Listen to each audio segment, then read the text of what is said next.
That they're such great guys, and they're such giving people. So I feel very comfortable to talk to them, and they're nice enough to indulge my fanboy type stuff.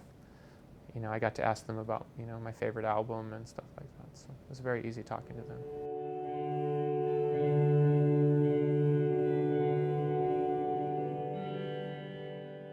They're musicians, and I grew up around musicians with my father, and musicians know how to talk to one another, and as long as you sort of stay in that realm, you're okay.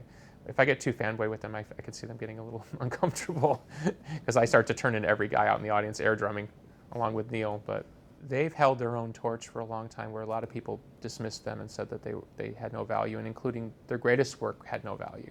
By the critical class, once again, the critical class misses the boat on a very popular band that means a lot to a lot of people. Why?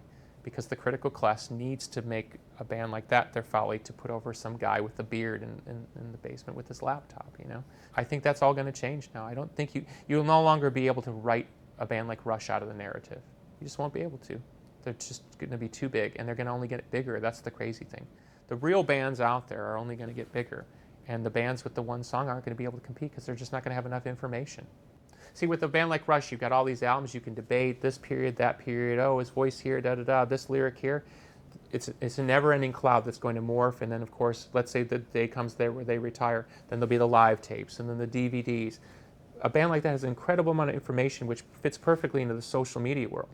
If you're an ass with one song and one idea, you can't go 5 minutes into the social media world because once that's explored, there's nothing else for you to do. I'm a big Hemispheres fan myself. Yeah. Just because it's so frickin' dark.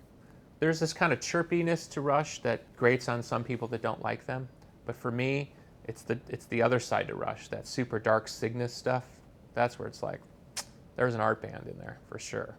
I mean, if they had not been prog and they'd grown up in a different time, let's say they were a new band right now, I mean, Pitchfork be all over them because they're strange as f***. The biggest advancements in rock and roll are in electronic music. Why? Because it's existing off of most people's radar. It's existing in these clubs and these underground situations, which is where the real spirit of rock and roll is right now. It's not with guys with guitars and girls with guitars.